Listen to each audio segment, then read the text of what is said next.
Most digital marketing agencies that have not scaled past $25,000 a month are running like a one-man couch moving crew. I'm going to say that again. Most agencies that cannot scale past $25,000 per month recurring are running their operations like a couch moving company that sends out single man crews.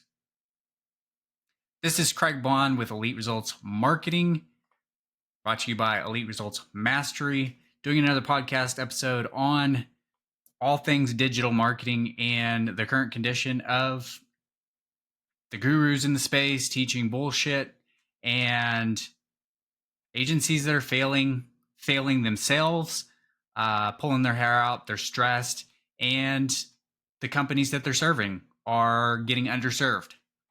So the conversation that I want to have today is around the fact that, like I said, most digital marketing agencies that can't scale, that have problems with their staff, with ability to produce results for their customers, that are churning customers, that are stressed out of their gourd because they're staying up late at night trying to fix all the problems, comes down to the fact that they're trying to run their operation like a couch moving company that sends out single man teams.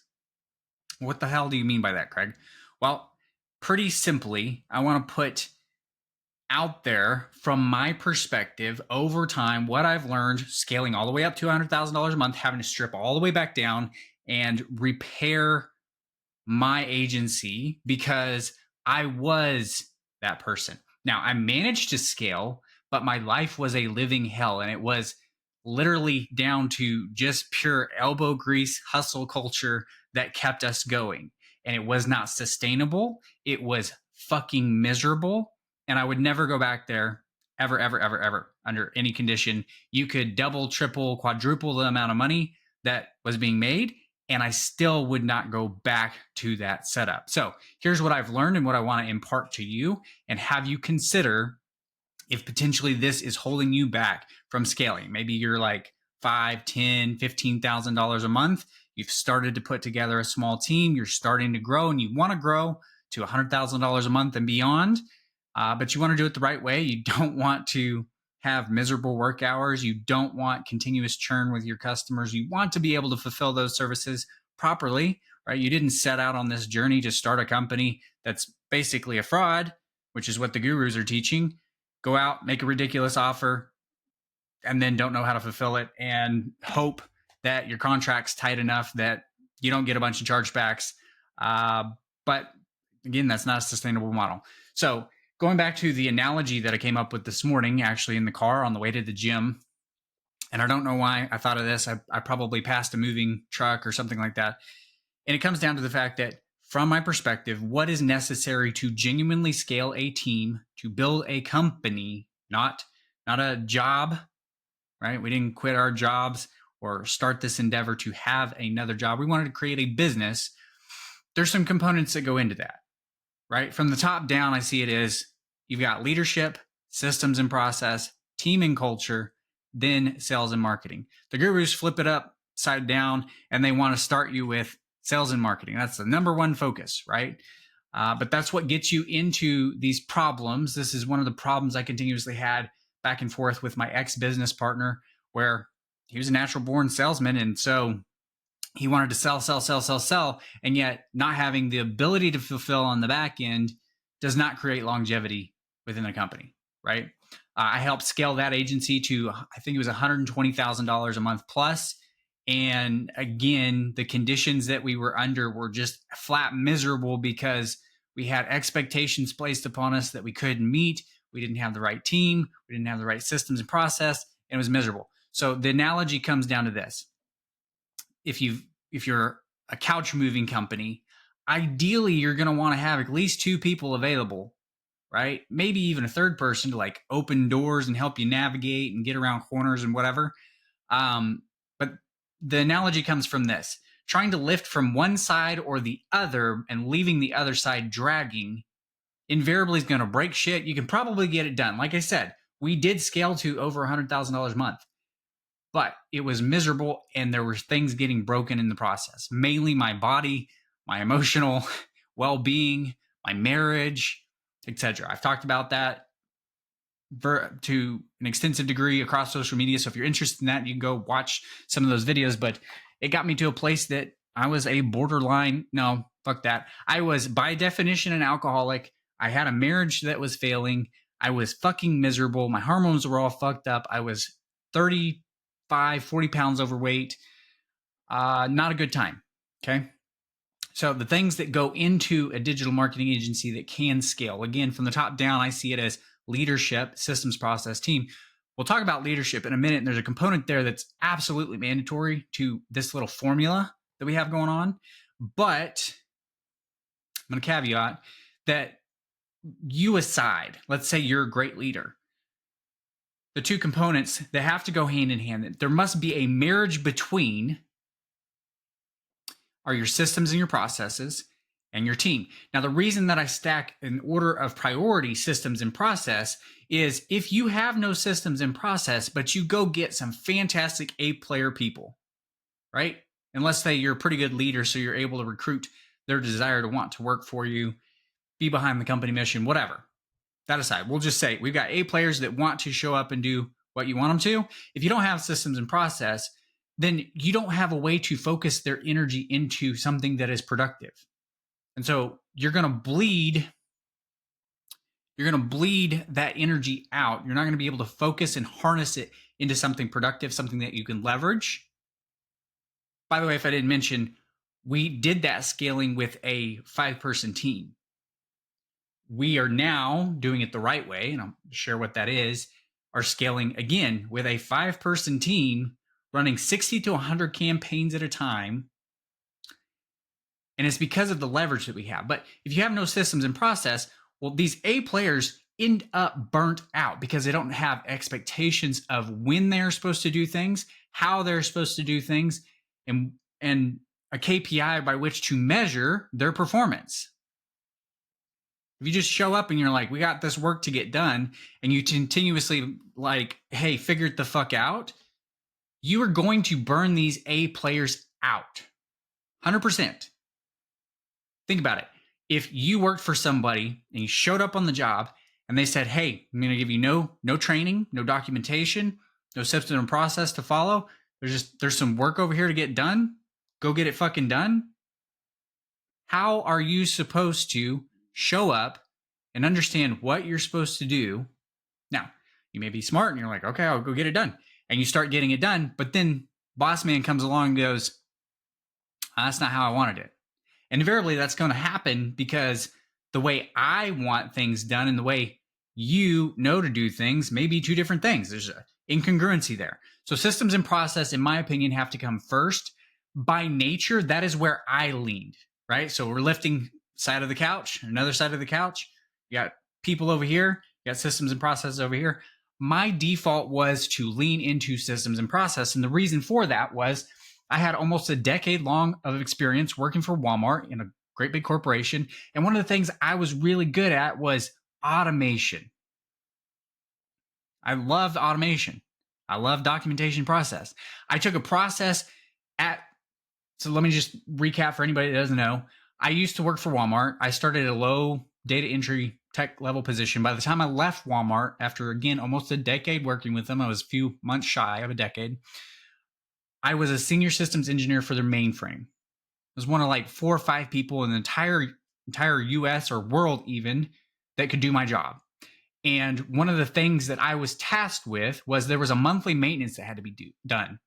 And typically this monthly maintenance would take up a majority of the month, 3 weeks minimum out of the month with the system and process they had. The way my brain works, again, leaning into my skill set or things that I like to do, I actually got that whittled down so that I could have the monthly maintenance ready, prepped to go in under a day's time and then deployed in a single hour. Now, part of the motivation there was that I would spend all this time through the month getting it ready, prepped.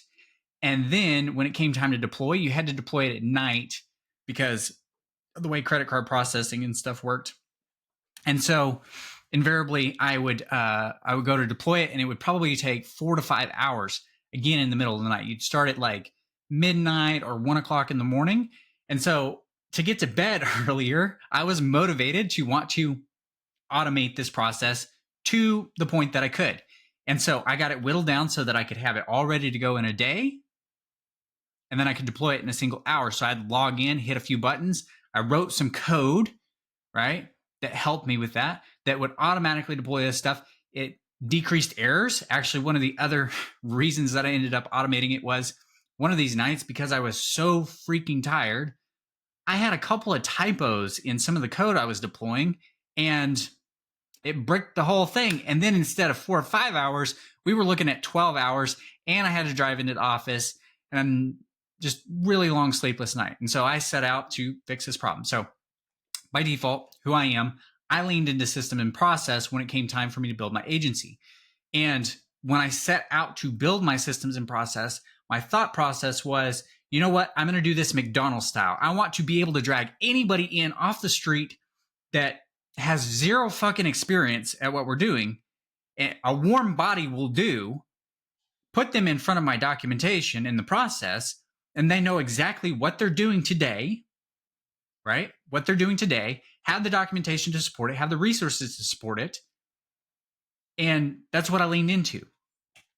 And by the time we scaled to 100,000 a month, I had that in place. We spent over 2 years perfecting not just the SOPs and documentation itself, that part was easy, but how it all tied together and how to manage it so that you can manage your workflows. Because managing 60 to 100 campaigns or even more, you have to have visibility on what all is going on so that you're not overtasking or undertasking your team or yourself, right? And have clear line of sight and visibility on what it is that's going on right now.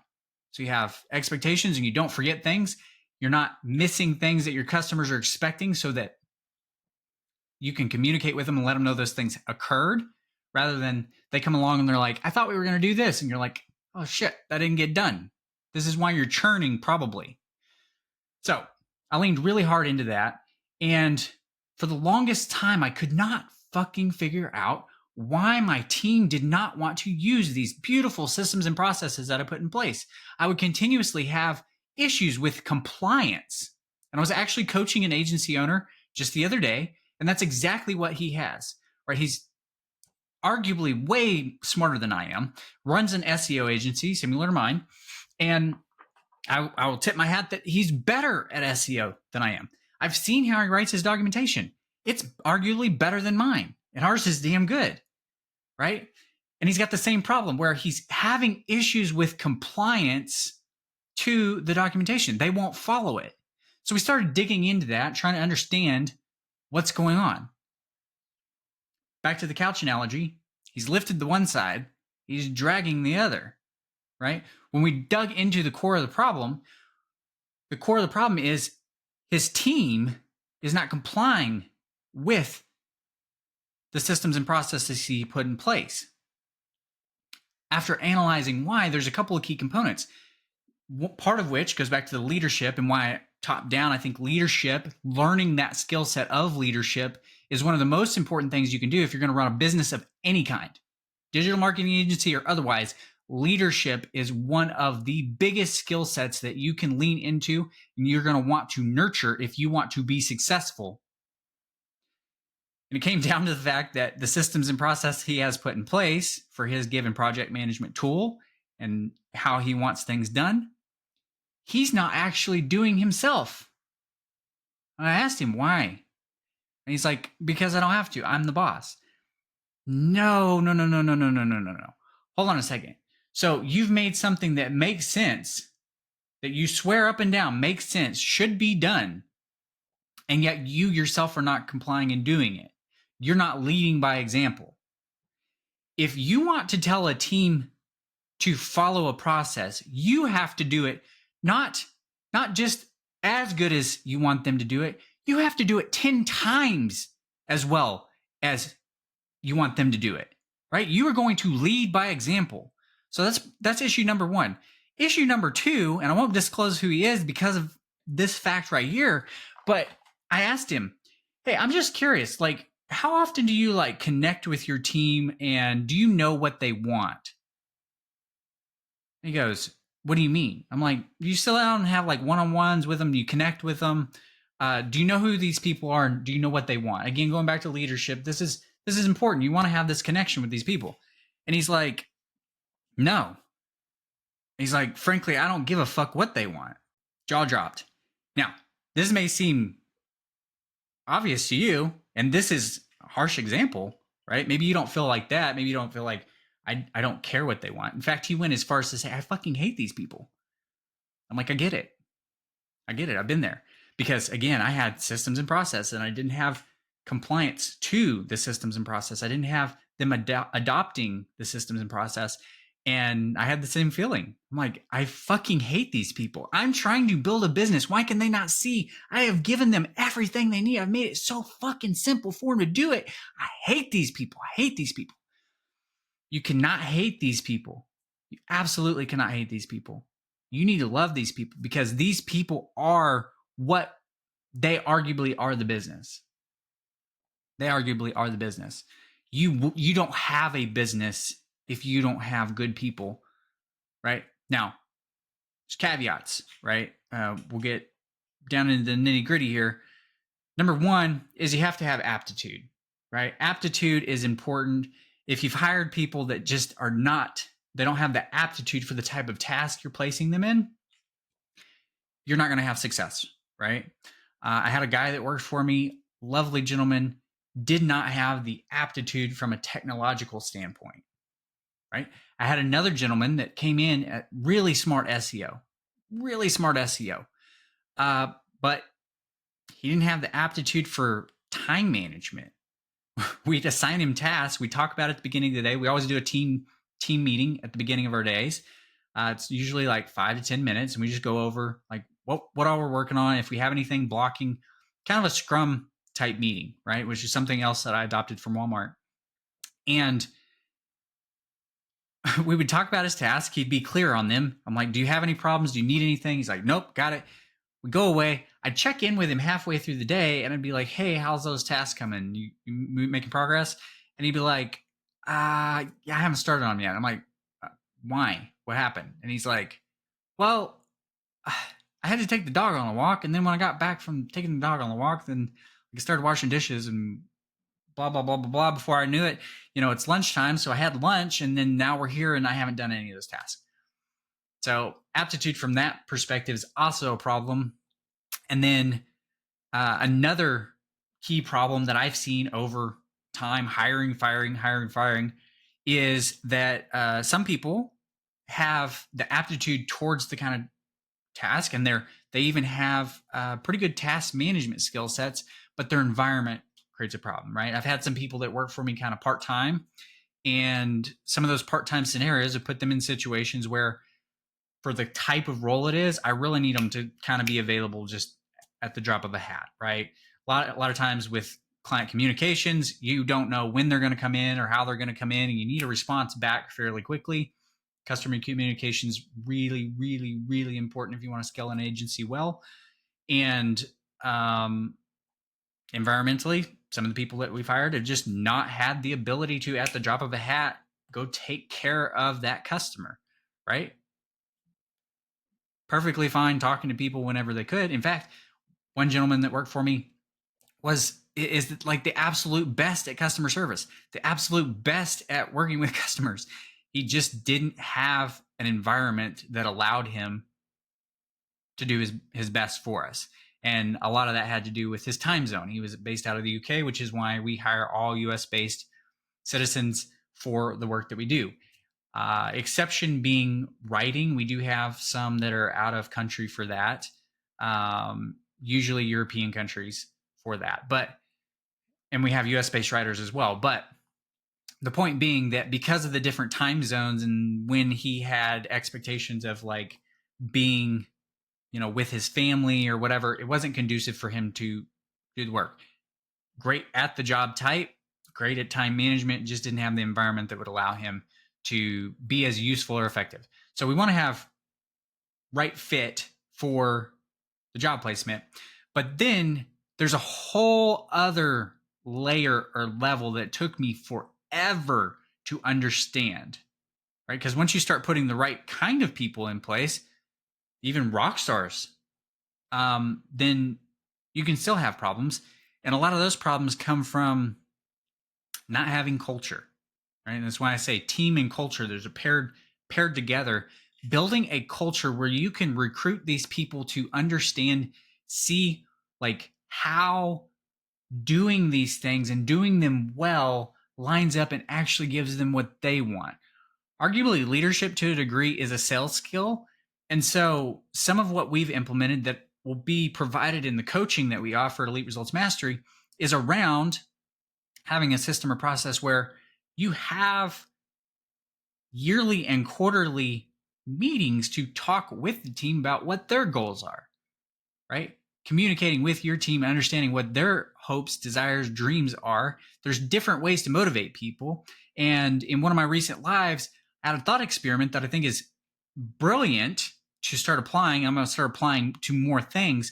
And it's that if you took money out of the situation, does it still make sense? And one of the ways to apply that is, if I had to motivate this person to want to be here, to be excited to be here, how could I do it without money?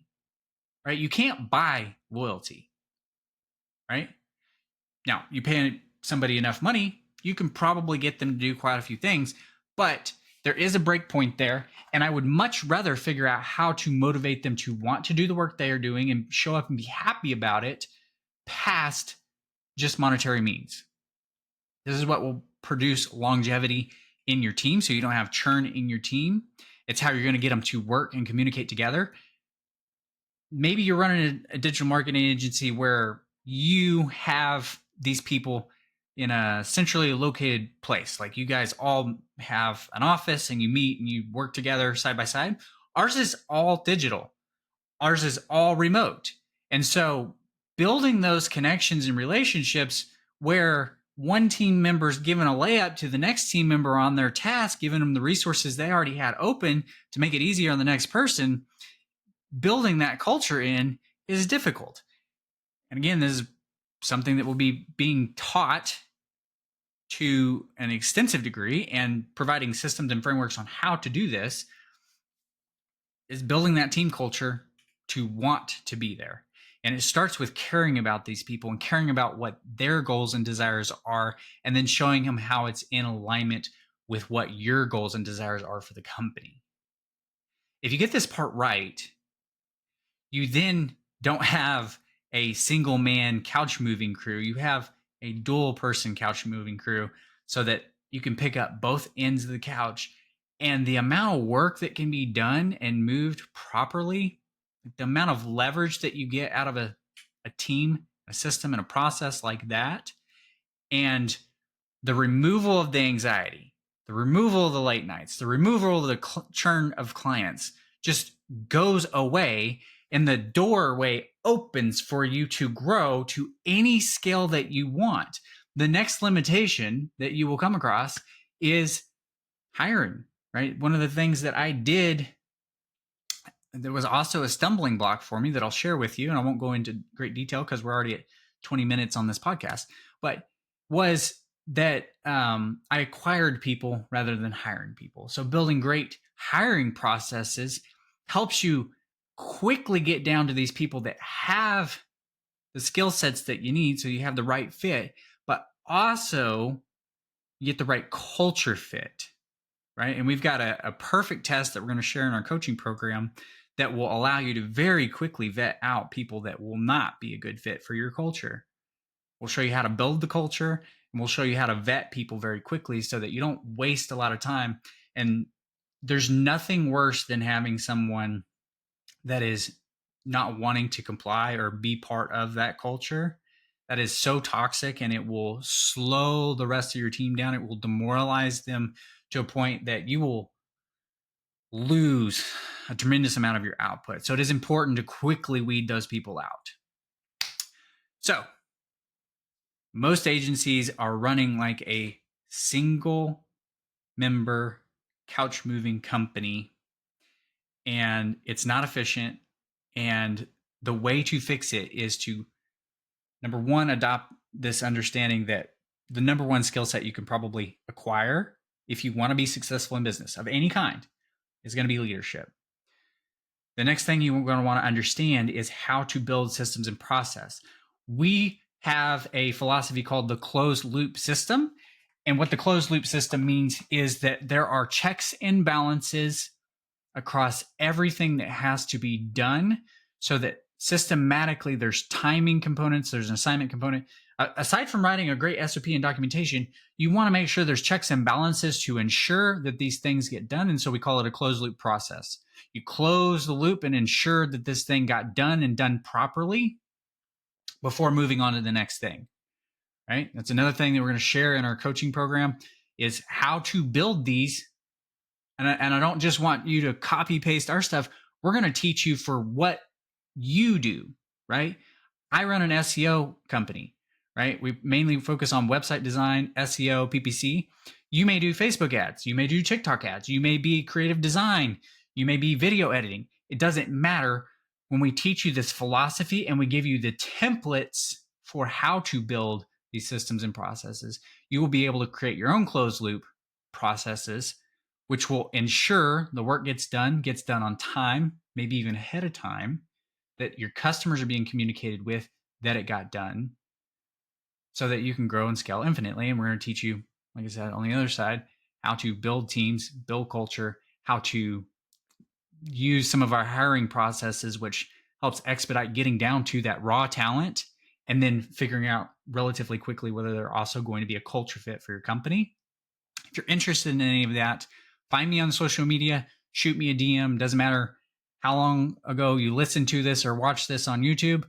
Find me, shoot me a DM. We'll get you the latest information on how to be part of that.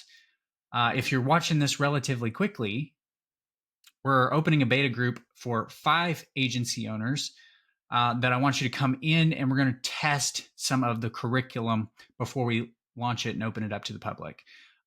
This will cost you nothing. There is a application process. You must be doing at least $10,000 a month and be ready to show up and actually put in the work. And we will, of course, ask for a case study afterwards. But that aside, we are opening up a beta group. If you're watching this months, years later, again, shoot me a DM. We'll get you the latest information on what's available. Otherwise, thanks for being here. I hope you enjoyed this episode. Be sure to like, share, and subscribe. Share this with another digital marketing agency that could use it. And I will catch you in the next episode. Go do something great. Not good. Not okay. Go do something great. Catch you in the next one.